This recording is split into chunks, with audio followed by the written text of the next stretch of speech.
Sayın hocalarım, değerli katılımcılar, kıymetli misafirler, bugünkü konferansımıza hepiniz hoş geldiniz. Hepinizi saygıyla selamlıyorum. Bugün bu konferansımızda tarihten günümüze Türkiye-Azerbaycan kardeşliği konusunu ele alacağız. Zaten konumuzun başlığı çok güzel. Bir kardeşlik konuşacağız bugün. Biliyoruz ki Türkiye ile Azerbaycan arasındaki ilişkiler sadece diplomatik bağlarla açıklanamayacak kadar e, derin bir geçmişe sahiptir ve bu ilişkileri biz baktığımız zaman, incelediğimiz zaman ortak bir tarih, ortak kültür, ortak dil, benzer değerler, aynı zamanda karşılıklı dayanışma anlayışı. Biz bunları görüyoruz iki ülke arasındaki ilişkileri incelediğimiz zaman. Çünkü tarih boyunca biz iki toplum arasında güçlü bir gönül bağının oluştuğunu biliyoruz. Ve bu bağa baktığımız zaman farklı dönemlerde, farklı şekillerde karşımıza çıkıyor. Bir bakıyoruz siyasi, diplomatik veya kültürel veya askeri, bazı dönemlerde ekonomik alanlarda biz bu bağı çok bariz bir şekilde görebiliyoruz. Özellikle tarihten günümüze baktığımız zaman zor zamanlarda ortaya çıkan bu karşılıklı destek Türkiye ile Azerbaycan arasındaki ilişkilerinin temelinde yer alan bu konferansımızın başlığına da yansıyan kardeşlik anlayışını daha da güçlendirmiştir. Bugün baktığımız zaman Türkiye ile Azerbaycan arasındaki ilişkiler söz konusu olduğu zaman iki devlet bir millet anlayışı çerçevesinde günden güne daha da gelişmeye devam ettiğini görüyoruz ve bu da gurur verici, heyecan verici bir süreç oluyor. Ve sadece şöyle bakmıyoruz olaya, geçmişten gelen bir miras gibi görmüyoruz biz bunu. Aynı zamanda geleceğe yönelik ortak hedeflerimizi de biz bu yönde belirliyoruz. Hedeflerimizi bu yönde koyuyoruz. Şimdi bugün de bu güzel konuyu konuşacağız. Konuşmacımız Hazar Üniversitesi öğretim üyesi Doçent Doktor Telman Nusretoğlu'dur. Değerli hocam, hoş geldiniz. Hoş bulduk hocam. Ben kısaca Telman Hoca ile ilgili bilgi vermek istiyorum. Telman Hoca e, Azerbaycanlıdır. Büyük öğrenci projesi kapsamında Türkiye'de eğitim alan, Marmara Üniversitesi'nde eğitim alan Azerbaycanlı öğrencilerden birisidir. Bunu özellikle vurgulamak istiyorum çünkü ben de aynı dönem Türkiye'de eğitim alan öğrencilerden birisiydim. Kendisi şu an Türk İslam Araştırmaları Merkezi Başkanı'dır. Hazar Üniversitesi'nde öğretim üyesidir. Tarih Arkeoloji Bölüm Başkanı'dır aynı zamanda hocamız. Çok derin çalışmaları var hocamızın. Birazdan birkaç çalışmasıyla ilgili böyle başlıklar da vermek istiyorum. Telman Hoca Türkiye mezunu Azerbaycanlı İş ve Bilim İnsanları Platformu Başkanlığı'nda yürütmektedir aynı zamanda. Uzmanlık alanlarına baktığımız zaman Türk halkları tarihi, Kafkasya tarihi, Azerbaycan tarihi, aynı zamanda Rusya tarihi konularında çok derin çalışmalar vardır hocamızın. Aynı zamanda belki bazılarımız medyadan da tanıyoruz hocamızı. Farklı televizyon kanallarında, Türkiye'de işte TRT gibi, Azerbaycan'da Azerbaycan Devlet kanalı olan ASTV gibi değişik kanallarda hocamızın analizlerini de belki denk gelmişsinizdir, dinlemişsinizdir.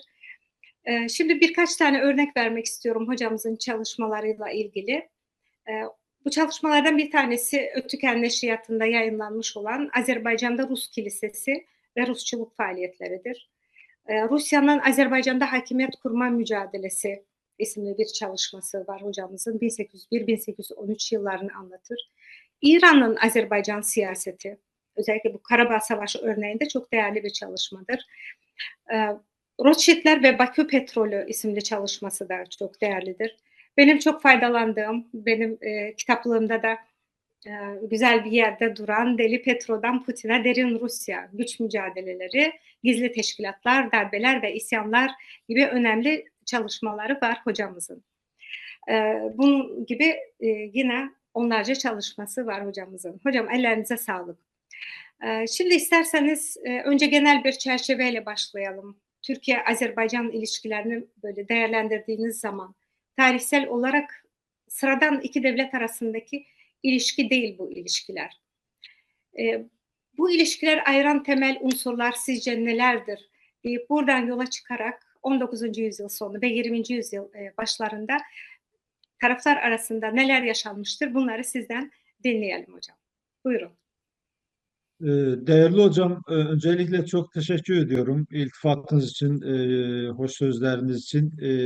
Benim için şereftir sizin moderatörlük yaptığınız, başkanlık yaptığınız bir toplantıda konuşmak. Bu fırsatı verdiğiniz için de teşekkür ediyorum. Özellikle Sezai Bey'e, bu kıymetli topluluğa e, minnettarlığımı ifade ediyorum. Azerbaycan'dan selam ve saygılarımı bildiriyorum buradan, Bakü'den. E, Direkt yani zamanımızı efektif kullanmak adına konuya giriş yapmak istiyorum. Yani Azerbaycan-Türkiye kardeşliği nasıl bir derinliğe, tarihi derinliğe sahiptir? Ben zaman zaman biraz da işte geçenlerde bir üniversite için hazırlamış olduğumuz Türkiye'de bir sunumumuz vardı. Onu da yavaş yavaş ekrana yansıtarak öyle devam etmek istiyorum. Herhalde ekranımı paylaştım. Gözüküyor. Sizler de görüyorsunuzdur. Evet Sayın Hocam, görüyoruz şu an. Evet. Evet, Azerbaycan-Türkiye kardeşliği müstesna bir aslında değerdir. Hem Azerbaycan hem Türkiye için hem tüm Türk dünyası için. Özellikle Karabağ Savaşı, 44 günlük Karabağ Savaşı sonrasında Azerbaycan'ın kazandığı zafer bizim 90'lı yıllardan itibaren bağımsızlığımızın inşa süreci, devletçiliğimizin inşa sürecinde Azerbaycan ordusunun şekillenmesinde, güçlenmesinde Türkiye'nin müstesna desteği vardı ve bu destek de özellikle 2010'daki karşılıklı askeri yardım anlaşması ve daha sonra Şuşa beyannamesiyle taçlandı ve bu birlikteliğin aslında Türk dünyası için nasıl büyük bir değer olduğunu zaferimizle birlikte bir kez daha anlamış, idrak etmiş olduk.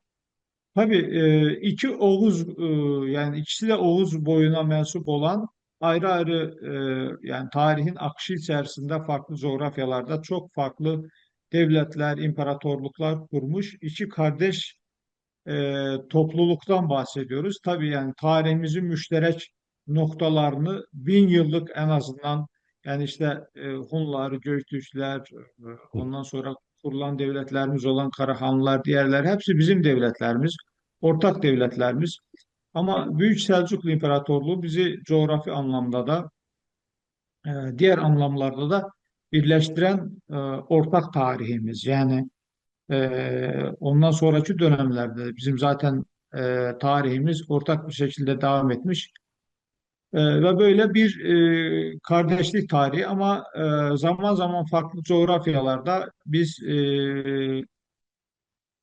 farklı devletler kurduk. Demin de ifade ettiğim gibi e, Azerbaycan coğrafyası özellikle 19. yüzyılda Ruslar tarafından bir müstemleke siyasetiyle karşı karşıya kaldı. Biliyorsunuz 1800'lü yıllardan itibaren Çarlık Rusyası Azerbaycan Hanlık devletlerini işgal etti ve o dönemden itibaren artık Osmanlı'da da bir gerileme döneminin başladığını, reformalar, islahatlar yapılması ve Koca İmparatorluğun, Osmanlı İmparatorluğu'nun e, o eski ihtişamlı dönemine, güçlü dönemine yeniden kavuşması için ard arda faaliyetlerin, hamlelerin yapıldığını biliyoruz. Üçüncü Selim, ikinci Mahmut dönemi falan. Yani ama bir taraftan da bir Anadolu sahasında da Osmanlı coğrafyasında da bir gerileme var. Ve bu gerileme dönemi bizim aslında milletlerin tarihinde yükseliş dönemleri olduğu gibi maalesef böyle gerileme dönemler de olur.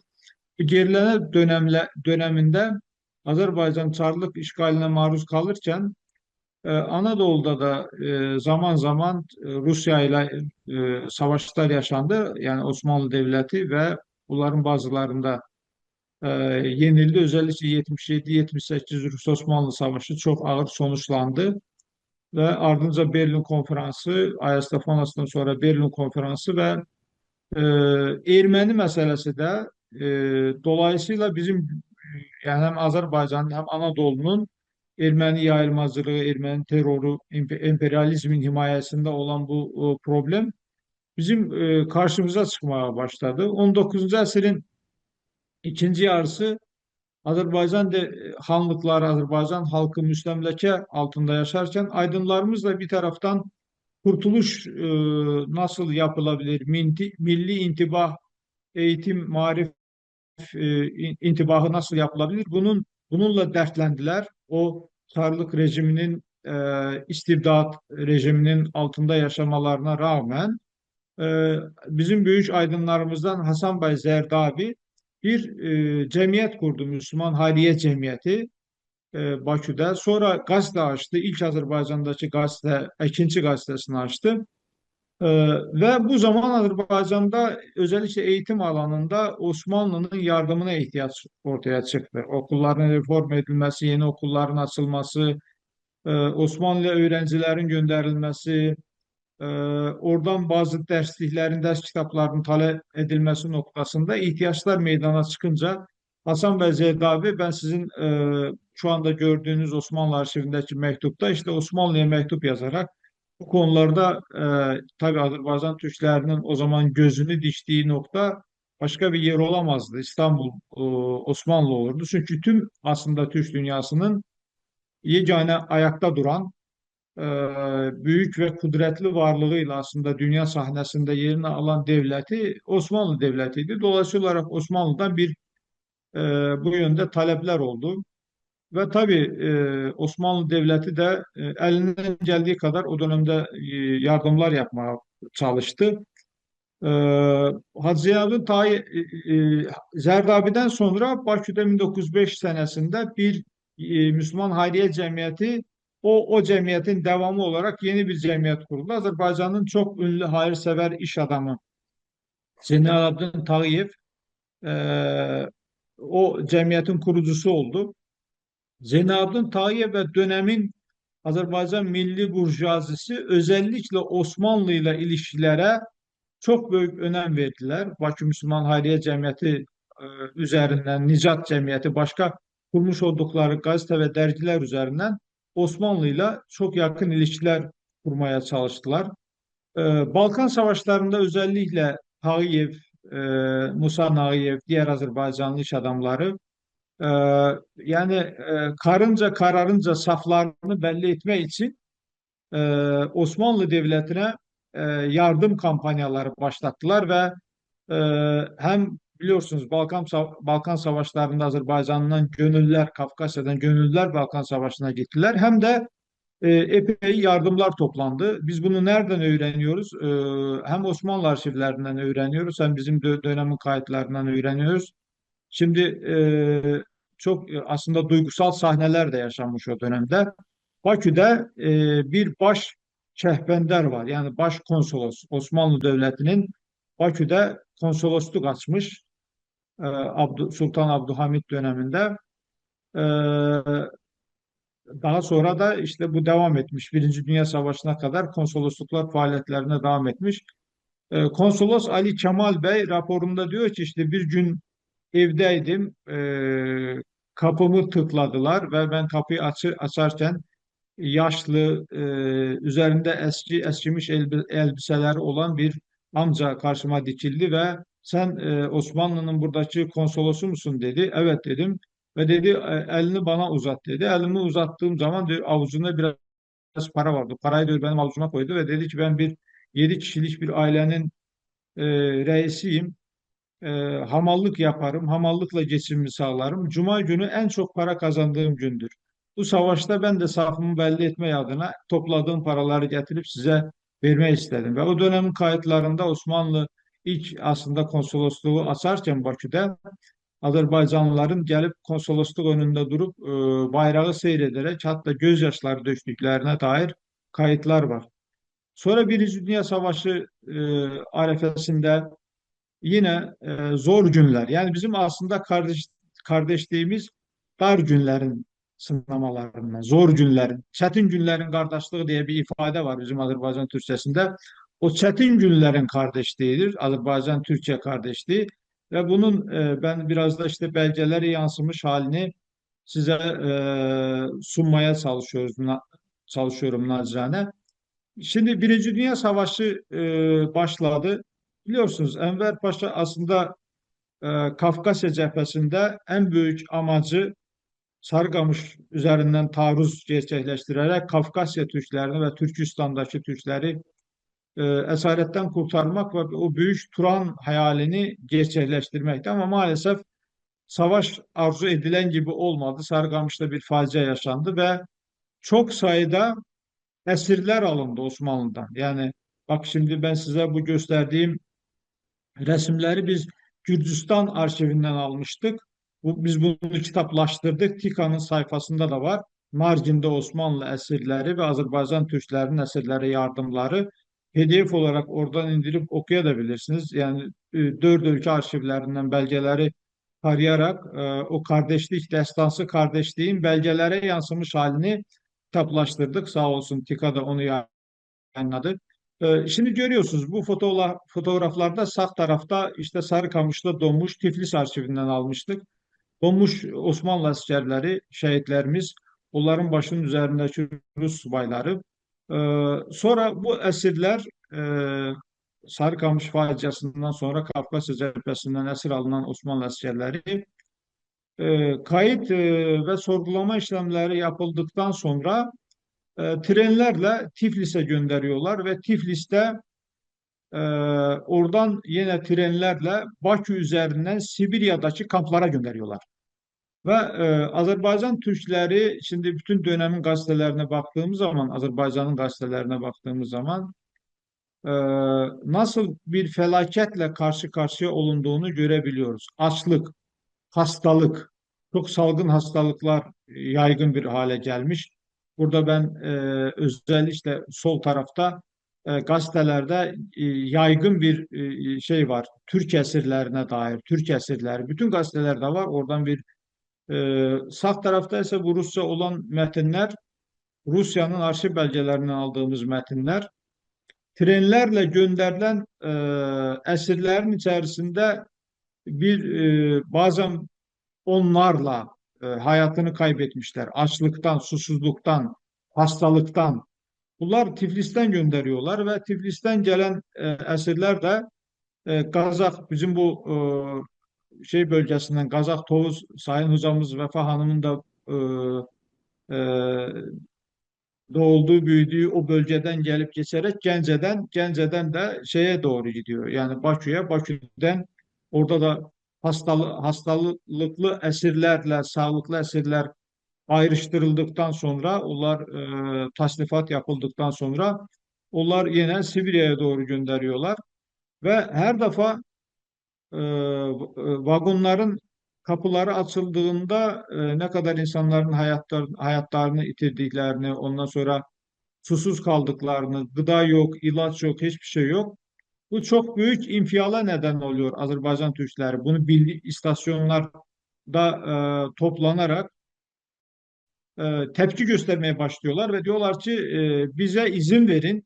Biz kendimiz yardımlar toplayalım. Esirleri doğru düzgün şekilde hem vefat edenleri İslami kurallara göre defnedelim. İstasyonlarda onları alıp defnedelim. Hem de ilaç yardımı yapalım, gıda yardımı yapalım. Elimizden ne gelirse yapalım. Çok büyük mücadelelerden sonra Bakü Müslüman Hayriye Cemiyeti'ne böyle bir izin veriliyor ve Azerbaycan Türkleri artık kardeşleri için bir yardım kampanyası başlıyorlar. Bakü Müslüman Hayriye Cemiyeti, gazeteler, milli komiteler, kimler varsa herkes seferber oluyor. Bakın bugün bu yeni gösterdiğim bu gazete İhdam gazetesidir.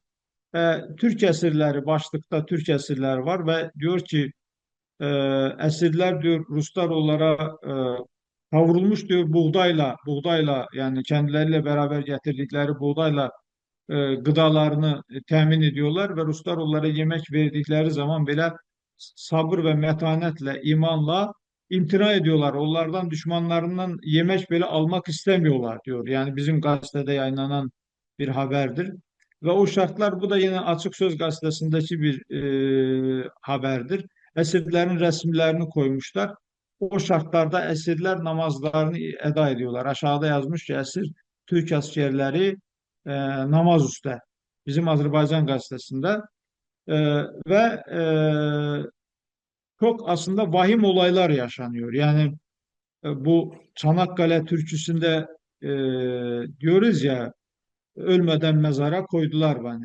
Onun tam belgelere yansımış bir örneği Bakü'de yaşanıyor. Bakü'de hastane var.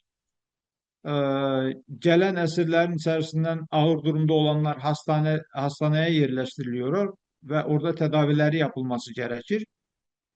E, Ölenler, hayatlarını kaybedenlerse Bakü'deki mezarlıklara gönderiliyor. Orada defnolunsun diye Azerbaycanlılar onların namazlarını kılarak defnediyorlar ve bu zaman belli oluyor ki onlarca kişi esir ölmeden mezarlıklara gönderilmiş.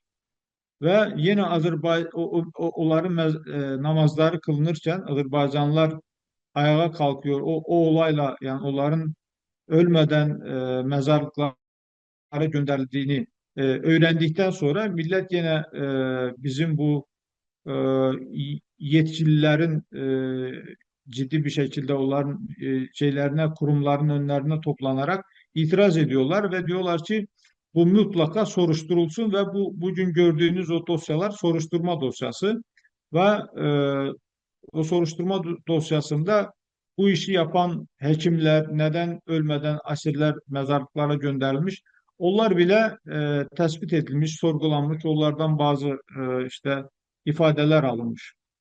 Yani bu şartlar artık Azerbaycan Türklerini tamamen yani ayağa kaldırıyor ve herkes neler yapılabilir onun seferberliğini düşünerek yaparak esirler için büyük bir seferberlik kampanyası başlıyor ve istasyon ve hastanelerin etrafında tüm şehirlerde esirlere yardım kampanyaları başlıyor ve o dönemde Nargin, Bakü'ye yakın bir ada var, Nargin Adası. Nargin Adası'nı esirleri oraya yerleştirmeye karar veriyor Çarlık yönetimi.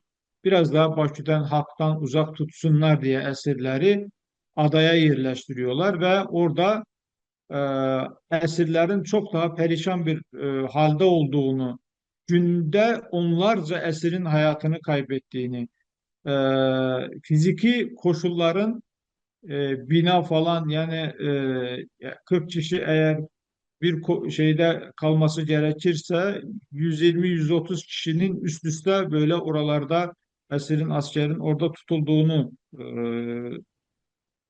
artık haberleri Bakü'de dolaşmaya başlayınca o dönem 8 Mart 1915 tarihinde Mehmet Emin Resulzade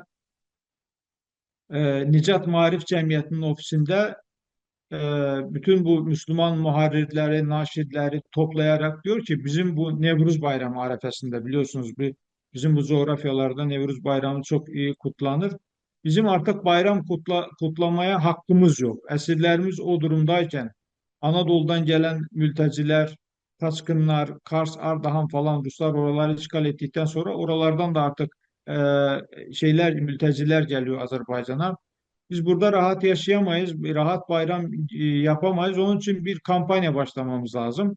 Bu kardeş kömeği dediğiniz o sloganlaşarak bugüne kadar gelmiş o e, kavram Resulzade'nin önerisiyle kardeş kömeği kampanyası başlıyor. Kardeş yardımı, kömek yardım demek ve ortak bir gazete çıkarıyorlar. İsmini Kardeş Kömeği koyuyorlar. Ve o gazeteyi bütün gazeteler hepsi toplanarak muharrirler, naşirler toplanarak onu ortak çıkararak ondan sonra oradan elde ettikleri gelirler dükkanlara, evlere o gazeteyi satarak yani hayriye kampanyası içerisinde, yardım kampanyası içerisinde topladıkları paralarla ilaçlar, giyim her şeyi alıp artık şeye götürüyorlar. Yani bu Nargin Adası'ndaki esirlere ve diğer esirlere gönderiyorlar. Bakın burada bir de muhtaçlara kömek sol tarafta kardeş kömeği, sağ tarafta muhtaçlara kömek gazetesini görüyorsunuz. Bu tamamen 4 sayısı çıkmış, tamamen esirlere e, yardım için kurulmuş bir cemiyetin gazetesi. Ve burada çok ilginçtir. Şimdi görüyorsunuz. Aslında ben biraz e, gurur duyuyorum Azerbaycan Türkleriyle, bu toplumla, bu bizim milletimizle biz deprem zamanı, e, Allah bir daha öyle felaketler yaşatmasın. Anadolu'da deprem olurken Azerbaycan halkı onu yüreğinde hissetti ve tamamen seferber olmuştu. Herkes elinde ne imkan, kimin neyi varsa yardım toplayan merkezlere getirip veriyorlardı. Bak, o günlerde esirler için böyle bir kampanya başlamış. Burada görüyorsunuz. Bir Bakü'den toplanan yardımlar var. Bir 3 manat getiren var. İsim isim yazılmış. Gazetede herkes kim ne getirmiş hepsini yazmışlar. Bir yorgan getiren var. Pantolon getiren var. 3 tane çorap getiren var. 100 manat veren var. 1 manat veren var. Hepsini orada isim isim gazete orada yayınlanmış esirler için. Ve bu aslında bizim gurur tarihimiz. Ben dedim ya, dar günlerin kardeşliği, çetin günlerin kardeşliği. Yani bu e, böyle tarihin çok çetin sınamalarından geçip gelmiş bir kardeşlik ve e, bu dosyada, şu anda gördüğünüz dosyada Bakü'deki milyonerlerden, yani Milli Burjuazinin temsilcilerinden Ağabala Kuliyev ile ilgili Çarlık Rusyası'nın jandarmeriyasında sorgulama dosyasından götürülmüş. Yani diyor ki Türk subayları, Nardin Adası'ndaki Türk subaylarını adadan firar ettiren bir örgüt var. Altında da yazıyor ki Türkseverler Örgütü. Örgütün isminde diyor ki Türkçüler, yani Türkseverler Örgütü. Bunlar oradaki Nargin Adası'nda güya oraya ilaç ve gıda götürmek adı altında orada bir operasyon gerçekleştirerek oradaki esirleri oradan firar ettirdiler. Yani oradaki özellikle subayların firar ettirilmesi ve Ağbala Kuliyev yaklaşık 3 ay dindirilmiş, soruşturulmuş. Onun hakkında soruşturma, e, hatta tutuklanmasıyla ilgili talepler ortaya konulmuş ama delil yetersizliğinden beraat etmiş. Burada yukarıda görüyorsunuz, gizli ibaresiyle yazılmış o şey, dosya.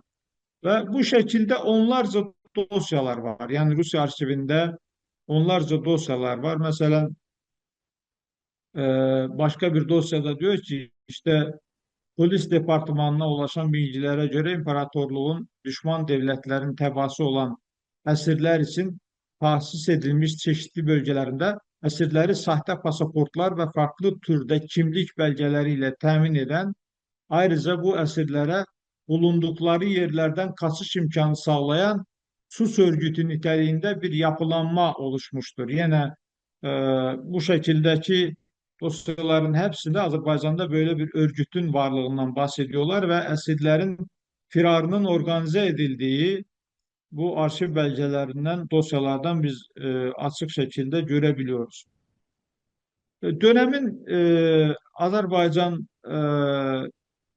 gazetelerinde, yani çok böyle aslında duygusal şiirler de yazılmış. Siz görüyorsunuz. Ahmet Cavad'ın bir esirlerle ilgili şiiri. Deniz derde düşer, dalgalar ağlar, dağlara dert gelse dumana yazık. Sensiz öz elinde garip kesilip turnalardan haber umana yazık. Çok sayıda bu tür şiirler var, şiir örnekleri var veya gün batanda sarı bulut sarısı söyler size düşer derdin yarısı. Ey elin hanımı, kızı, karısı, el açmış bacılar düşmana yazık. Niye bacılar el açmış? Çünkü e, Ruslar Doğu Anadolu vilayetlerini işgal ederken oradaki sivil, asker, yaşlı, çocuk ayrımı yapmadan herkesi esir almışlar ve orada 5 hanımefendi var. 100'ün üzerinde adada çocuklar var, esir çocuklar var. Nitekim daha sonra orada 3 öğretmen de var. Aslında bunlar belgesellere, filmlere konu olması gerekir. O öğretmen, Bakü Müslüman öğretmenler Bakü Müslüman Hayriye Cemiyeti'ne mektup yazarak bu çocukların eğitimiyle, açlıkla boğuşan, sefaletle boğuşan o çocukların, ölümle boğuşan çocukların eğitimiyle ilgileniyorlar. Bunların eğitimi için bize e, e, kitaplar, kalem, silgi, işte kağıt falan gönderebilir misiniz? Biz bunların e, eğitimiyle uğraşalım diyorlar ve Bakü Müslüman Aile Cemiyeti o gerekli olan şeyleri gönderiyor. O çocukların orada eğitimiyle uğraşıyorlar. Yani oradan doğuyor işte, veya Cafer Cabbarlı'nın çok ilginç bir, yine bizim önemli Azerbaycan yazar ve aydınlarından, şairlerinden şiiri var esirlerle ilgili. Çıkıp da sahile bir ol makamı zillete bak. Sahile, yani sahilden o Nargin adası gözüküyor. Bazı insanlar, şimdi bu Gazze olaylarında biz bunu gördük, sahillerden gıdayı şeylerin içerisine, pet şişelerin içerisine koyarak atıyorlardı ya denize. E, O sahillerden bazen işte o şekilde belki esirlere ulaşır diye o şekilde o dönemde denizlere gıda, denize gıda atmışlar. Yani belki gider esirlere ulaşır diye, yani oradan zaten yakın o anlamda. O da diyor ki, çıkıp da sahile bir ol makamı zillete bak. Behişti düzahı gör, haşre bak, kıyamete bak. Gör orada aç yalavaç can veren zelilanı, gör orada içmeye su tapmayan yetimanı. Bu şekilde işte bizim aydınlar da feryat ediyorlar. Yani neler yapılabilir esirler için, bir şeyler yapmamız lazım. Onun derdiyle ve biliyorsunuz Nerman Nermalov 1917'de devrim olduktan sonra, Bolşevik devrimi olduktan sonra Çarlık ordusu Kafkasya'daki silah ve cephaneliğini Gürcü ve Ermeni çetelerine bırakarak geri çekiliyor ve orada bir boşluk oluşuyor. Adadaki e, esirlerin durumu böyle bir ciddi bir heyecan, yani Bakü'de, yani adadaki esirlerin durumu çok kötü. Oraya sefer etmek lazım. Bir heyet oluşturularak oraya gönderiliyor ve Nerman Narmanov oradan döndükten sonra gözyaşı döktüren cezire, gözyaşı döktüren ada diye bir makale yazıyor ve orada diyor ki, keşke bu adaya gitmeseydim. Keşke deri ve kemikten ibaret bedenleri, yüzsüz gözleriyle ahı fagan eden insanları görmeseydim. Keşke efendim su, efendim yemek, efendim giysi sözlerini duymasaydım. Ya bu da biraz daha Azerbaycan toplumunu seferber ediyor ve e, oradaki artık Kafkas İslam Ordusu da Bakü işgalden azat ettikten sonra o esir kampındaki bütün esirler Bakü'ye getiriliyor ve böylelikle o esaret aynı zamanda Azerbaycan-Türkiye kardeşliğinin de, birlikteliğinin de cephelerde, dar günlerde omuz omuza vererek birbirinin yanında yer almanın da muazzam bir hikayesini, muhteşem bir hikayesini oluşturuyor ve e, bu demin söylediğim 130, bu şeyde görüyorsunuz gazete haberinde, 130 esir çocuğu Çemberekent'teki bir yere yerleştiriliyor ve onlar artık Nargin'den getirilerek onlar için orada okul açılıyor. Bakü Müslüman Hayriye Cemiyeti ve Muhtaçlara Kömek Cemiyeti onların bütün ihtiyaçlarını karşılamaya başlıyor. Bu aşağıda gördüğünüz çok ilginç bir aslında fotoğraf. Yine gazeteye yansımış bir fotoğraf, dönemin gazetesine. Ee, Yazıyor ki, esir bulundukları Nargin adasından firar eden Osmanlı zabitleriyle onların firarlarını teshil eden, yani onu temin eden, kolaylaştıran Kafkas Müslümanlarından Abidin Efendi. Abidin Efendi daha sonra İstanbul'a gidiyor. O firarlarına yardımcı olduğu Osmanlı zabitleriyle e, orada buluşuyor. Yani bunlar da aslında filmlere konu olacak bir hikayedir.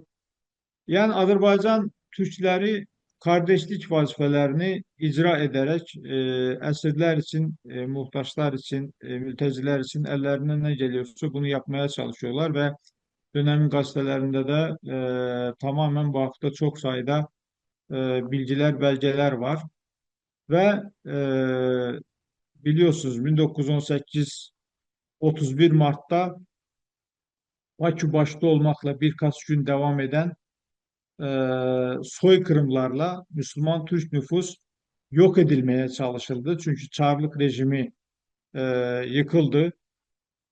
Bizimkileri Müslüman Türkleri askere almıyorlardı. Bizim silahlı güçlerimiz yoktu, silahlarımız yoktu. Kafkasya cephesindeki Ruslar da silahlarını Ermenilere vererek, Gürcülere vererek geri çekilmişler.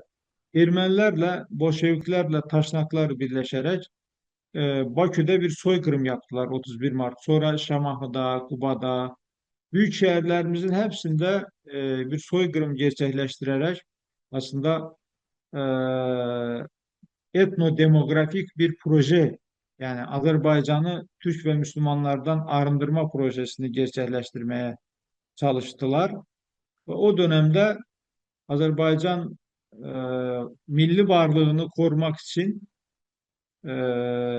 Osmanlı'ya yardıma e, müracaat etti, yardım için müracaat etti ve Osmanlı Devleti de kendisi 3 ay sonra Mondros Mütarekesi'yle Birinci Dünya Muharebesi'nin e, mağlupları arasında yer almasına rağmen e, bir ordu oluşturarak, kendisi zor şartlar altında varlık mücadelesi vermesine rağmen bir ordu oluşturarak Kafkas İslam Ordusu'nu Azerbaycan'a gönderiyor ve Kafkas İslam Ordusu Gence'den başlayarak Bakü'ye kadar çok zorlu mücadelelerle e, Azerbaycan'ı işgalden kurtarıyor. Fiilen Azerbaycan'ın bağımsızlığının, toprak bütünlüğünü temin ediyor ve Azerbaycan Halk Cumhuriyeti, Tiflis'te ilan edilen Halk Cumhuriyeti önce Gence'ye, sonra da işgalden azat edilen Bakü'ye geliyor ve bu şekilde kardeşliğimiz cephelerde şehitlerin kanları birbirine karışarak Azerbaycan kolordusuyla Kafkas İslam Ordusu birlikte savaşarak Azerbaycan'ı bu yok olmaktan, Resulzade'nin ifadesiyle e, aslında diyor Bakü'yü Azerbaycan'dan ayırmak istiyorlardı. Yani petrol şehri olduğu için başla bedeni ayırmak istiyorlardı. Baküsüz Azerbaycan olamazdı.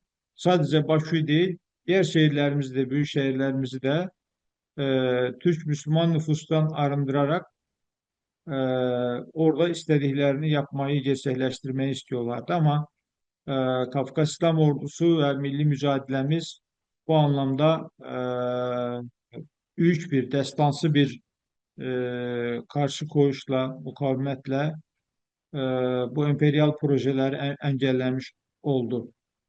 Ve Kafkas İslam Ordusu, ben bunu Osmanlı arşivinden götürmüştüm. Bakü'yü çizmiş oldukları Bakü'ye taarruz haritası ve Bakü'yü zorlu bir mücadeleyle Nuri Paşa'nın komutanlığı altında Enver Paşa'nın kardeşi işgalden azat ettiler ve ilginçtir. Bakü işgalden azat edildikten sonra ordu hem Kuzey Kafkasya'da ki Müslümanların yardımına koştu. Orada e, onları büyük baskılardan, oyunlardan, katliamlardan kurtardı. Hem de ordu o dönem yine Karabağ'da da Ermeni çeteleri Azerbaycan'ın toprak bütünlüğü için, devletçiliği için esas tehditlerden birisini oluşturuyorlardı. Orada epey çeteler vardı, silahlı çeteler vardı ve Cemil Cahit komutanlığında bir ordu oluşturarak Karabağ'a gittiler. Karabağ harekatını başladılar ve Osmanlı Devleti'nin son e, fetihlerle, zaferle gerçekleştirdiği operasyon aslında Karabağ operasyondu. Bakü'nün işgalden azat edilmesi değil, Karabağ'ın işgalden azat edilmesidir. Yani Ağdam merkezli bir karargah oluşturarak, gerçi artık Ermeni çeteleri mukavemet göstermenin anlamsız olduğunu anladılar ve e, teslim oldular ve böylece Azerbaycan'ın toprak bütünlüğü de temin edilmiş oldu.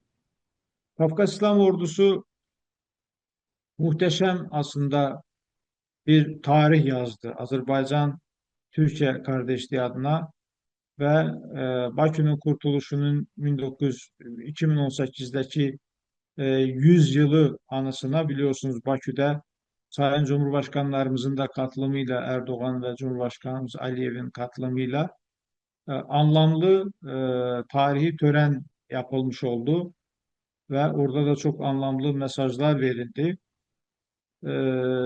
Kafkas İslam Ordusu Azerbaycan tarihinde neyi ifade eder?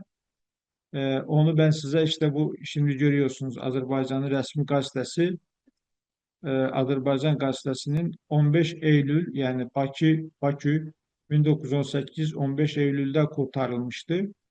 Bir yıl sonra törenler yapıldı Bakü'nün kurtuluşu ile ilgili Azerbaycan Halk Cumhuriyeti döneminde. O dönemde Azerbaycan gazetesi manşetine e, yine bir şiir vermiş Kafkas İslam Ordusu anısına. Bakın ne diyor? Diyor ki şu karşıki duman çıkan bacadan sen gelmeden iniltiler çıkardı. Gecikseydin mazlumların feryadı yeri, göğü, kainatı yakardı. Bu Kafkas İslam Ordusu ile ilgili bir şiirdir ve ne kadar aslında Resulzade Nuri Paşa'ya ve Kafkas İslam Ordusu gökten inen meleklere benzetmiş. Yani Azerbaycan o kadar zor şartlar altındayken Kafkas İslam Ordusu geldi ve bugün Azerbaycan'ın dört bir tarafında Kafkas İslam Ordusu şehitlerinin mezarlarını bulmak mümkündür. Bakü'de, Gence'de anıtlar yapıldı. Kuba'da, Şamaxı'da, Karameryem'de, Kürdemir'de her tarafta Kafkas İslam Ordusu şehitlerinin mezarları var. Bu toprakların tapularıdır. Kardeşliğimizin, sarsılmaz bağlarımızın aslında Azerbaycan Türkiye'nin tek millet inşallah artık o sürece doğru gidiyor. Yeri geldiğinde tek devlet, tek ordu halinde hareket edebilen ve ilhamını da tarihin derinliğinden alan, tarihte bu zor sınamalardan alan bir kardeşliğin e, ne kadar e, gerçi kanlarla, şehitlerimizin kanıyla, mücadelelerle oluşturulduğunu da e, ortaya koyan muhteşem bir tarihtir. E, Rabbim onların mekanlarını cennet eylesin, hepsinin makamlarını yüce eylesin. O şehitler bizim için hakikaten Azerbaycan halkı için çok müstesna bir yere sahiptiler. Azerbaycan-Türkiye kardeşliği dediğim gibi hem Türk dünyası için hem bölgemiz için hem dünya için önemli bir güç ve değeri ifade ediyor. E, Ben aslında sık sık bir hikaye anlatırım. Bu çok önemli bir duygusal Azerbaycan-Türkiye kardeşliği ile ilgili e, anlamak yani bu ne ifade ettiğini anlamak bakımından çok önemli. Biliyorsunuz bu Kars, Ardahan, Doğu vilayetleri işgal edildiği zaman bir Dünya Savaşı'nda Azerbaycan'daki Müslüman Hayriye Cemiyetler, milli komiteler orada yetim kalmış çocukları, Kars'ta ve diğer şehirlerde, bölgelerde yetim kalmış çocuklar vardı. Onları alıp getirip Bakü'de, Gence'de, Tiflis'teki yetimhanelere yerleştirmiştiler. Ve Nuri Paşa'nın komutanlığı altındaki Kafkas İslam Ordusu'nun ilk heyeti 1918-25 Mayıs'ta Gence'ye geldiği zaman o kurtarıcı orduyu karşılamaktaydı. Gence'ye yerleştirilmiş, Kars'tan getirilmiş yetim çocukları da karşılama törenine çıkarmışlar. Bu yetim çocuklar e, birer birer kendilerini Kafkas İslam Ordusu'nun subaylarına takdim ederek, isimlerini söyleyerek geçip gidiyorlar. E, Dönemin tanıklarından Nağbe Şeyh Zamanlı hatıralarında yazıyor bunları. Yani sonradan Azerbaycan'ın istihbarat teşkilatının başında olan isim Nur Paşa'nın da en yakın arkadaşlarından birisi. Nağbe Şeyh Zamanlı diyor ki işte çocuklardan birisi geldi, subaylardan birisine ismini söyledi, birden başını kaldırdı ve e, baba, baba, baba dedi ve ağlamaya başladı. Subay da diyor oğlum evladım sen misin dedi ve kucaklaştılar diyor orada. Ve şimdi diyor bunlar höngür höngür ağlıyorlar ve Gence sokaklarında herkes ağlıyor bu manzara karşısında. Karslı bir subayın evladı. O Kars o cephelerden cephelere koşmuş. Ailesi orada kalmış. Rus işgal etmiş. Orada çocuğu yetim kalmış. Kardeşleri Azerbaycanlılar gelmiş onu oradan götürmüş yetimhaneye getirmiş Bakü'ye. Şimdi o subay geliyor Azerbaycan'ı kurtarmaya aslında kendi evladını da kurtarıyor ve bu kadar iç içe geçmiş bir kardeştir. Onu kimse hiçbir güç sarsılamaz. Hiçbir güç bu kardeşliği yani fitne odakları her daim var. Algı operasyonları yapanlar her daim olacak ama bu öyle bir tarih, öyle bir ruh, öyle bir birliktelik ki bence bunu hiçbir güç e, ortadan kaldıramaz. E, Ben işte bunları yani çok aslında e, duygusal hikayeler var. Azerbaycan-Türkiye yardımlaşmasına, dayanışmasına ait. Ama sizi çok yormamak adına burada bitirmek istiyorum. E, Sabrınız için çok teşekkür ediyorum. Sayın Hocam. Benden bu kadar. Çok sağ olun, var olun. Allah'a emanet olun. Selman Hocam, çok teşekkür ederiz bu anlattıklarınız için. Gerçekten duygulanmadan dinlemek mümkün değil. Özellikle bu Nargin Adası'nda yaşananlar. Nargin Adası zaten bir facia. Onun bir diğer adı da Yılanlar Adası olarak bilinir. Evet. Yani bu anlattıklarınız çok kıymetli hocam. Bizim Hacı Zeynalabdin Tağiyev'in, Musa Nagiyev'in yaptıkları, Mecidiye Nişanlı'na onların e, Evet. layık görülmeleri, Kafkas İslam Ordusu'nun Azerbaycan'da yaptıkları, bunların hepsi ayrı ayrı çok kıymetli, çok özel şeyler. Çok teşekkür ederim hocam bunları paylaştığınız için bizimle. Ben teşekkür Sorusu ederim. olan var mı? Ya da katkıda bulunmak isteyen var mı? Önce onu sormak istiyorum. Özer Bey buyurun. Teşekkür ederim efendim. Ben değerli hocamız Teğmen Nusretoğlu Bey'e çok teşekkür ediyorum. Hem böyle köklü bir kardeşliğin geçmişini tarihi bir perspektifte edebi bir dille çok güzel dile getirdiler. Çok şeyi hatırlattılar. Sağ olsunlar, var olsunlar. Efendim benim sorum Türkiye'nin içinde olduğu koşullarda yumuşak karnı belki de en önemlilerinden biri bu Kıbrıs sıkıntısı, Kıbrıs'taki itilaf. Azerbaycan neden bu konuda Kuzey Kıbrıs Türk Cumhuriyeti'ni tanımıyor? Bu geçmişin ışığı veya onun uzantısında böyle bir girişimde bulunmadı. İzin verirseniz bununla ilgili sorunun nedenleriyle ilgili bir şeyler söyleyeceğim. Çok kısa olarak. Bu hocamız da değindiler. Özellikle İstiklal Savaşı sırasında merhum Neriman Nerimanoğlu'nun yaptığı büyük bir yardım var bizim İstiklal Savaşı'mıza.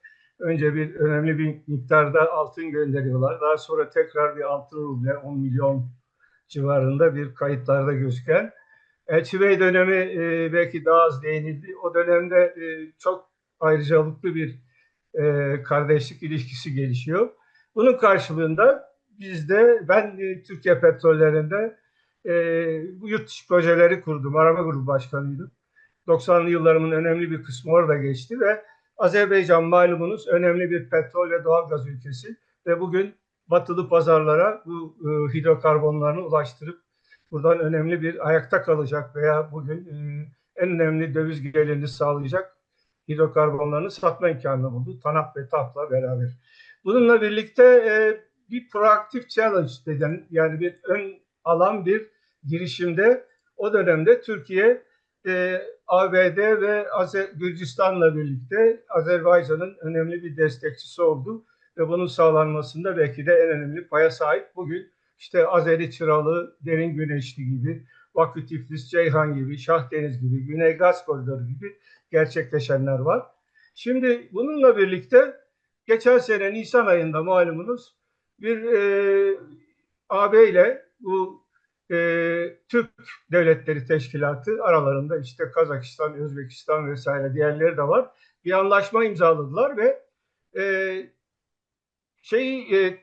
Kuzey Kıbrıs Türk Cumhuriyeti yerine bir Güney Kıbrıs Rum yönetimini tanıdıklarını e, bununla ilgili Birleşmiş Milletler'in o 541 ve 550 kararlarına bağlılıklarını, Güney Kıbrıs Rum yönetimini tek meşru hükümet olarak kabul ettiklerini, işte buraya birinin Kuzey Kıbrıs Türk Cumhuriyeti'ne büyükelçi atamasının yasa dışı olduğunu vesaire bunları beyan ettiler.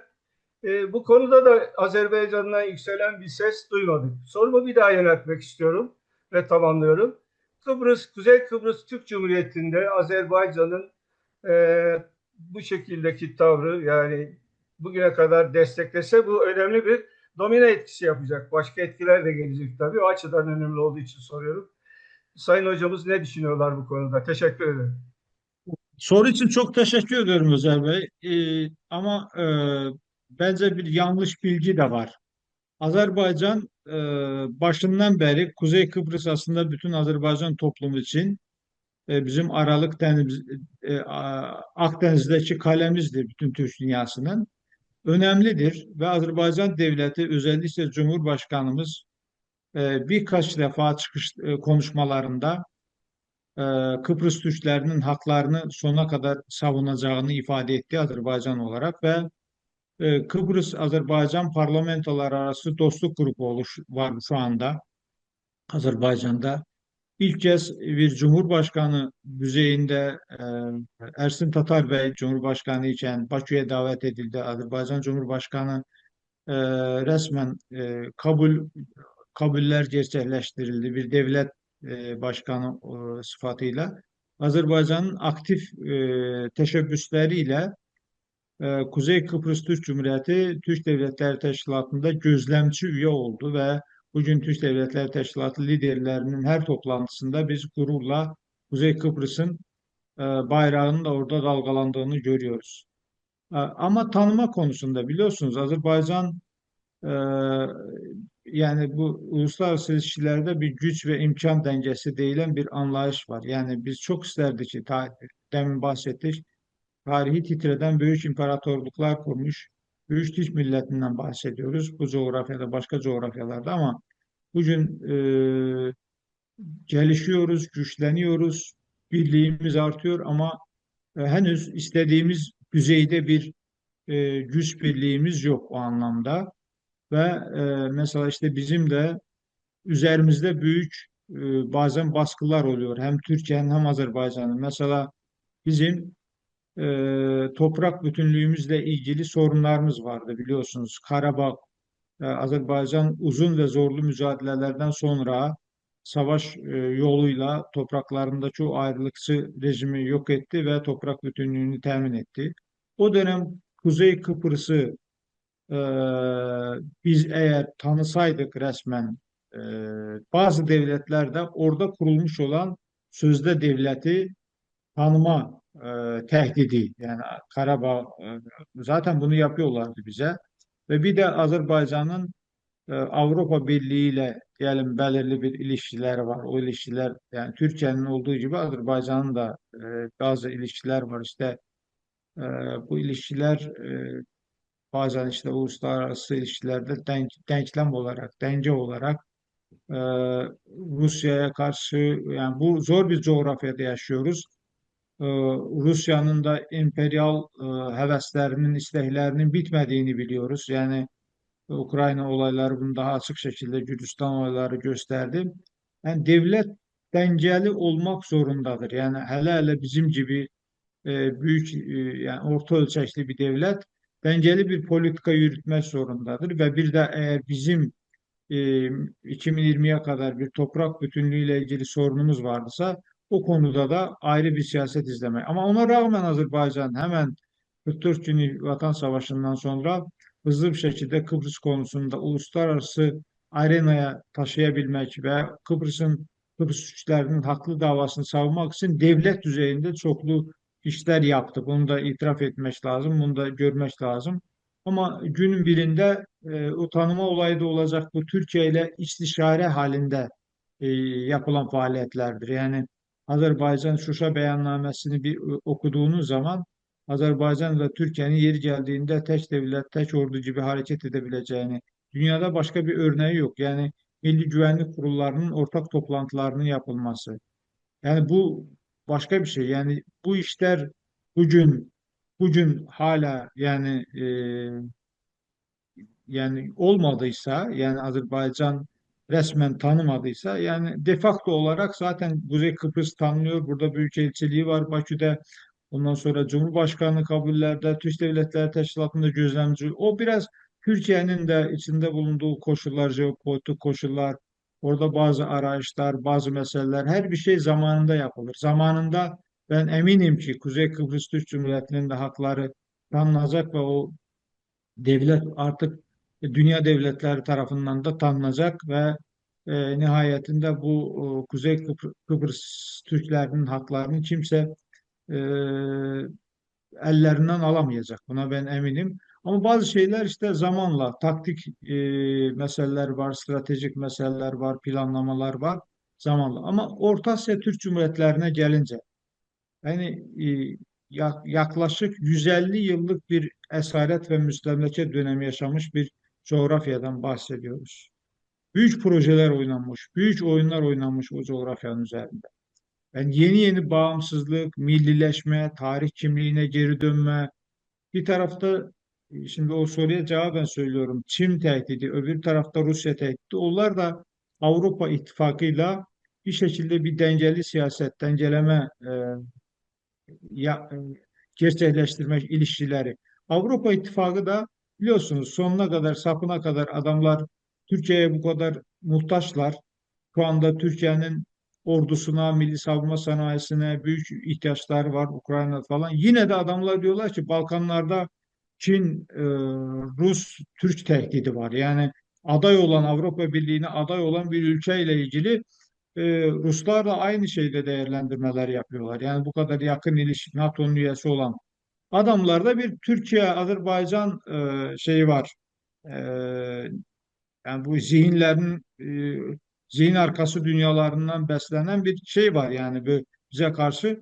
Onlar da işte bu Avrupa Birliği bu zannedersem bir 10-15 milyar dolarlık bir Türkistan'daki cumhuriyetlere yardım paketi açıklayacaktı. Onu bir şarta bağladılar ki yani Avrupa Birliği'nin üyesi olan Rum kesimi onları tanımaya ama onu da düşünmek, e, değerlendirmek lazım. Avrupa Birliği ile mukavele anlaşma imzalamalarına rağmen, beyanname imzalamalarına rağmen bugün o devletlerin üye olduğu Türk Devletleri Teşkilatı'nda onların yanında duran Kuzey Kıbrıs'ın Cumhurbaşkanı'dır. Yani bu böyle bir denklem içerisinde gidiyor. Ama biz güçlendikçe, birliğimiz, beraberliğimiz arttıkça diğer sorunlar da çözülecek inşallah. İnşallah hocam. Diyelim. Başka soru var mı? Ya da başka katkıda bulunmak isteyen var mı? Hocam bir soru da ben sorabilir miyim? Tabii ki, buyurun. Telman Hocam çok teşekkürler. Ağzınıza, dilinize, yüreğinize sağlık. Şimdi Ermenistan, Azerbaycan ve Türkiye arasında bir e, süreç yürütülüyor gibi. Yani normalleşmeye çalışıyor üç devlet. Gidişatı nasıl görüyorsunuz? Paşinyan'ın nefesi bu sürecin tamama erdirilmesine yetebilecek mi? Ermenistan, Ermenilerin e,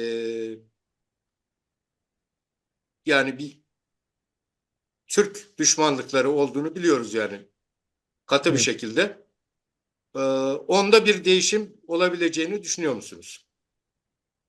Hocam şimdi birinci Paşinyan'dan bazen bizim çok böyle bizim Azerbaycan'da da var, Türkiye'de de var bir melek obrazı yani oluşturmaya çalış. Yani Paşinyan dört dörtlük e, şöyle diyelim pozitif bir siyaset izleyen e, bir siyasetçi olarak sunuluyor. Evet, e, daha pragmatik, daha diye ki Türkiye ve Azerbaycan'la normalleşmeden ilişkileri e, düzeltmeden yana bir siyaset izliyor ama Paşinyan buraya e, kendi gönüllü olarak gelmedi. 2020'den günümüze kadar gelen sürece baksak, ondan önceki gidip Karabağ'da, Şuşa'da işte diyordu şarap içiyordu orada diyordu ki alabiliyorsanız gelin alın falan diyordu şeyi.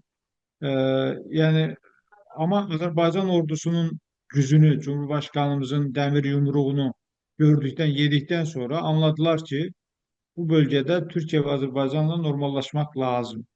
bu mecburiyetin getirdiği bir politikadır ve bir de retorik olarak da şimdi seçimler de var. O retorik barıştan yana, barış refah getirecek.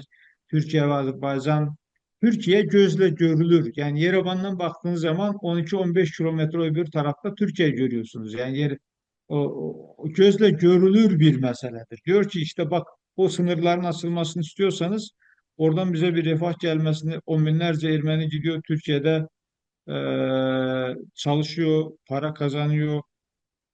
O kapının açılmasını istiyorsanız bana oy vereceksiniz ve ben de bu süreci götüreceğim. Kendisi iktidarını koruyarak bu süreci götürmeye çalışıyor.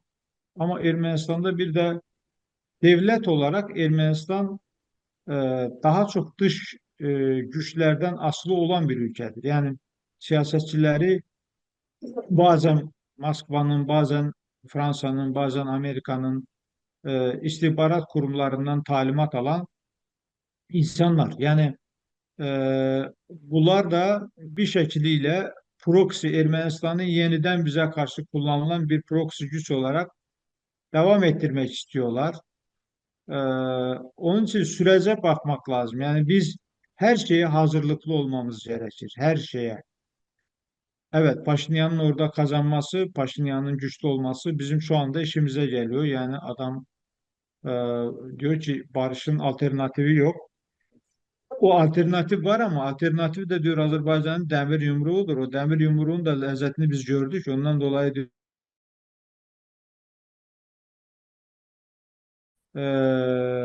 gelin beraber akıllanalım. Akıllanmasak bu coğrafyada biz Türkiye ve Azerbaycan'a rağmen e, devletçiliğimizi koruyamayız. Yani gerçeği ifade ediyor aslında da o da o anlamda. Şimdi onun orada kalması, iktidar kazanması bu önümüzdeki seçimler önemli. Yani bir referandum mahiyetinde olacak. Halk neye ses verecek? Asırlar boyunca zihinleri kirletilmiş ve yalanlarla doldurulmuş bir halk var. Yani denizden denize Büyük Ermenistan. Ya düşünebiliyor musunuz? Hazar Denizi'nden Karadeniz'e bu ideoloji, denizden denize Büyük Ermenistan. Senin kendi topraklarını dolduracak insanın yok ya. 2 milyon Ermeni o da dışarı kaçmış. Yani doğru düzgün bir şey yok. Sen nasıl denizden denize Büyük Ermenistan? O işte bazı emperyal çevrelerin onlara telkin ettiği bir ideoloji. O ideolojiyle işte Ermenileri bize karşı, Anadolu'ya karşı kullandılar. Şimdi Paşinyan da diyor ki yeter artık. Yani bizi kullandılar. Ee, Bu şekilde devam edemeyiz. Barışın alternatifi savaştır. Savaş ise Yerevan'ın kapılarına Azerbaycan ordusunun gelip dayanmasıdır. Ya bunu bu şekilde artık acı bir gerçek. Ama neye umut ediyorlar? Diyorlar ki belki bir gün jeopolitik denklem değişir. Belki bir gün Türkiye ve Azerbaycan'ın aleyhinde gelişmeler olur. Ne olur, ne olur? O zaman yine de adamlar o dillerinin altındaki zehirler var ya, o zehirleri hiçbir zaman dışarıya atmadılar. O duruyor orada. Bir gün fırsat kolladıkları zaman, fırsat eğer ortaya çıkarsa bizim yapmamız gereken birinci o fırsatı vermemek, ikinci de Türkiye-Azerbaycan kardeşliği beraberce istişare içinde bu meseleleri halletmesi lazım. Eğer sınır açılacaksa sınır açması lazım. İlişkileri geliştirmek gerekiyorsa şu anda zaten o yapılıyor. Türkiye'de, Azerbaycan'da petrol gönderiyoruz, heyetler gidiyor, oradan STK'lar geliyor. Bir konuşuyoruz yani bakalım Paşinyan kazanacak mı, kazanmayacak mı, Ermenistan'da süreçler nasıl olacak? Ona göre hareket etmek lazım gelecek. Çok teşekkür ederim Sayın Hocam. Ben teşekkür ederim hocam. Teşekkürler Telman Hocam. Siz bu konuyu anlatırken Denizden Denize Büyük Ermenistan projesini anlatırken benim bir rapor geldi aklıma. Bir İngiliz Lord Derby'nin raporu. Diyor ki tamam biz bu devleti kuralım bu konuda biz de tamam diyoruz ama bu kadar Ermeniyi biz nereden bulacağız, burayı yerleştireceğiz diye bir raporda da bilgi yer almıştı. Aslında bence Ermenistan artık yavaş yavaş Türkiye'ye yönelik politikalarında da değişiklikler yapmaya başladı. Bu demir yumruktan sonra. Biliyoruz ki onlar bütün banknotlarında, resmi belgelerinde, armalarında hep Ağrı Dağı'nı simge olarak kullanırlardı veya başka şekillerde Türkiye'nin de toprak bütünlüğüne saygı duymayacak şekilde bir takım faaliyetleri vardı. Ama son öğrendiğim bilgiye göre artık pasaportlarından Ağrı Dağı simgesini çıkarmışlar. Bunu da yani söylemek istedim. Bu da önemlidir bence. Demir Evet. yumruğun etkisinden dolayıdır diye düşünüyorum. Evet. Başka sorusu olan var mı değerli katılımcılardan? Hocam sohbet kısmında Ragıp Kaya Bey'in bir sorusu var ama siz sohbetleri görebiliyor musunuz? Göremiyorum. Tabii. Ragıp Hocam buyurun sizden alalım. Ben okuyuvereyim hocam. Oldu. Buyurun Ragıp Bey. Ragıp Hocam buyurun. Oldu. İyi akşamlar. İyi akşamlar. Osmanlı-Azerbaycan ilişkisini dinledik. Atatürk'ün Cumhuriyet ilişkisi, Azerbaycan ilişkisini anlatabilir miyiz acaba? Atatürk'ün Azerbaycan ilişkisi. Yani Evet, evet. Atatürk'ün Evet. Şimdi biz bir e, Türkiye Cumhuriyeti'nin bir ufacık bir şey yazdık. Türkiye Cumhuriyeti'nin Azerbaycan'daki diplomatik misyonunun tarihi. Orada da ufak bir başlık Azerbaycan Halk Cumhuriyeti dönemi Atatürk. Daha sonra Azerbaycan Sosyalist Cumhuriyeti dönemi Atatürk cephesi ile ilişkiler. O dönem yani Halk Cumhuriyeti kurulduktan sonra Kafkas İslam Ordusu Bakü işgalden azat ettikten sonra kısa bir süre sonra işte Mondros Mütarekesi imzalandı. Kafkas Silahlı Ordusu gitti. Anadolu'da da bir milli mücadele başladı. Bir taraftan ama Azerbaycan Halk Cumhuriyeti Bakü'de varlığını genişletmeye, güçlendirmeye devam etti. Yani bir devlet, bağımsız bir devlet kurulmuş Azerbaycan'da. Bu Halk Cumhuriyeti Mehmet Emin Resulzadeler, Elmerdan Bey Topçubaşoğullar, Nesip Bey, Yusuf Beyliler bunlar Ee, hem İstanbul hükümetiyle hem de Atatürk Milli Mukavemet Cephesiyle ilişkilerini geliştirmeye ama o dönemde şöyle bir durum var. İngilizler Bakü'ye geliyorlar ve İngilizler çok ağır bir baskı uygulamaya çalışıyorlar. Bizim devletçiliğimizi bile tanımak istemiyorlar. Ee, Diyorlar ki ya orada Anadolu'da savaştığımız bayrağı siz getirip burada kaldırıyorsunuz. Biliyorsunuz Azerbaycan Halk Cumhuriyeti'nin ilk dönem bayrağı kırmızı renkte tam aynen Türkiye'nin şu andaki bayrağı gibi. Ee, Ve ay yıldız sadece şey var 8 güşeli. E, o bayrağı bile kabul etmiyorlar. Diyorlar ki bu bayrağı yani biz orada zaten bu bayrakla savaşıyoruz falan. Yani o zor koşullar altında bile Azerbaycan Halk Cumhuriyeti bir taraftan devletçiliğini korumaya çalışıyor. Devlet inşa etme sürecinde şey yapıyor. Bolşevik tehdidi var öbür tarafta. Yani İngilizler de belli bir uzlaşmaya gitmesi lazım. Öbür taraftan da Anadolu'ya, Atatürk'e ve İstanbul'a e, yani yazışmalar devam ediyor. Hatta Azerbaycan Halk Cumhuriyeti'nin gurur duyacağımız bir operasyonu var. İlk yeni yeni kuruluyor Milli İstihbarat Teşkilatı Azerbaycan'da. Nuri Paşa'yı İngilizler hapsederek Ermenilerin şikayetiyle güya Gence'deyken Nuri Paşa Ermenileri katletmiş. Bu iddiayla Ermeniler şey yapmışlar. Batum'daki hapishaneye götürüyorlar Nuri Paşa'yı. O Nuri Paşa da Azerbaycan kahramanı. Yani Azerbaycan'ı kurtarmış bir isim. Bizim Necip Bey Yusuf Beyli'nin başbakanlığı dönemi. Karar alıyorlar, para ayırıyorlar, operasyon yapıyorlar ve Batum'da Nuri Paşa'yı hapisten kurtarıyorlar. Ve orada 3 kişi de şehit oluyor. Yani Nuri Paşa'yı hapisten kurtarmak için, İngilizlerin hapisten kurtarmak için. İlginçtir. Biz onu yeni bulduk. Pravda gazetesi, Rusya'da yayınlanan Pravda gazetesi ve e, Daily News gazetesi e, o dönemde manşet atmışlar. Azerbaycan Halk Cumhuriyeti ile Atatürk Türkiye'si, Atatürk cephesi arasında gizli bir anlaşma yapılmış. Gizli yardım anlaşması. Biz onun teferruatını bilmiyoruz ama o gazetelerden böyle bir anlaşmanın yapıldığına dair şey var ve bir talep geliyor. Necip Yusuf Beyli'nin belli bir miktar Anadolu cephesine yardım için para da gönderdiğini biz kayıtlardan biliyoruz.